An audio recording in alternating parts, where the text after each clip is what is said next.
اعوذ باللہ من الشیطان الرجیم بسم اللہ الرحمن الرحیم۔ معزز سامعین و ناظرین السلام علیکم۔ امید کرتا ہوں کہ آپ لوگ خیریت سے ہوں گے۔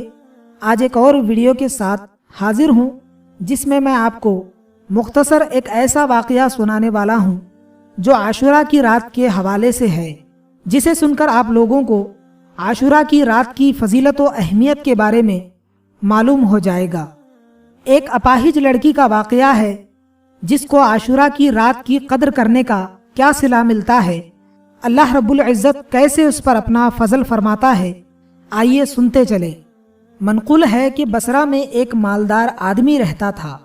ہر سال شب عاشوراء کو اپنے گھر میں لوگوں کو جمع کرتا جو قرآن کریم کی تلاوت کرتے اور اللہ عز و جل کا ذکر کرتے۔ اسی طرح رات بھر تلاوت قرآن اور ذکر الہی عز و جل کا سلسلہ جاری رہتا۔ پھر وہ شخص سب کو کھانا پیش کرتا، مساکین کی خبر گیری کرتا، بیواؤں اور یتیموں سے بھی اچھا سلوک کرتا۔ اس کا ایک پڑوسی تھا جس کی بیٹی اپاہج تھی۔ اس لڑکی نے اپنے باپ سے پوچھا، اے میرے والد محترم، ہمارا پڑوسی ہر سال اس رات لوگوں کو کیوں جمع کرتا ہے اور پھر سب مل کر تلاوت قرآن اور ذکر کرتے ہیں؟ باپ نے بتایا، یہ عاشوراء کی رات ہے، اللہ عز و جل کے ہاں اس کی بہت حرمت ہے اور اس کے بہت زیادہ فضائل ہیں۔ جب سب گھر والے سو گئے تو بچی سحری تک بیدار رہ کر قرآن عظیم کی تلاوت اور ذکر الہی عز و جل سنتی رہی۔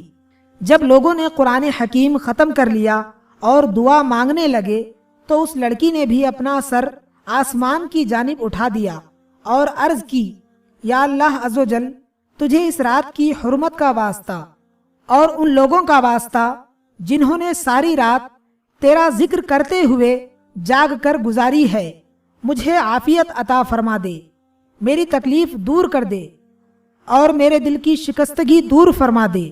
ابھی اس کی دعا پوری بھی نہ ہوئی تھی کہ اس کی تکلیف اور بیماری ختم ہو گئی اور وہ اپنے پاؤں پر اٹھ کھڑی ہوئی۔ جب باپ نے اس کو پاؤں پر کھڑے ہوئے دیکھا تو پوچھا، اے میری بیٹی، کس نے تجھ سے اس رنج و غم اور مصیبت کو دور کیا؟ تو اس نے جواب دیا، اللہ عز و جل نے مجھ پر اپنی رحمت کا بادل برسایا اور انعامات و نوازشات میں ذرہ بھر بخل نہ کیا۔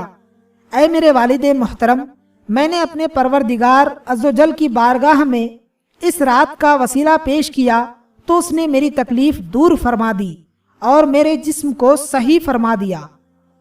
سبحان اللہ سبحان اللہ۔ امید کرتا ہوں کہ آپ لوگوں کو یہ واقعہ بہت ہی پسند آیا ہوگا اور اس واقعے سے آپ لوگوں کو عاشوراء کی فضیلت بھی معلوم ہو گئی ہوگی۔ آپ لوگ اس رات کو ضائع نہ جانے دیں، زیادہ سے زیادہ اس رات کو عبادت و ریاضت میں گزاریں اور اس ویڈیو کو اپنے چاہنے والوں کے ساتھ شیئر کریں۔ اور آپ لوگوں نے ہمارے چینل کو سبسکرائب نہیں کیا ہے تو فوراً سبسکرائب کر لیں تاکہ ہماری آنے والی ہر نئی ویڈیو آپ کو سب سے پہلے مل جائے۔ ملتے ہیں پھر کسی بہترین سے ویڈیو کے ساتھ۔ اپنا بہت سارا خیال رکھیے اور مجھے بھی دعاؤں میں لازمی یاد رکھیں۔ خدا حافظ۔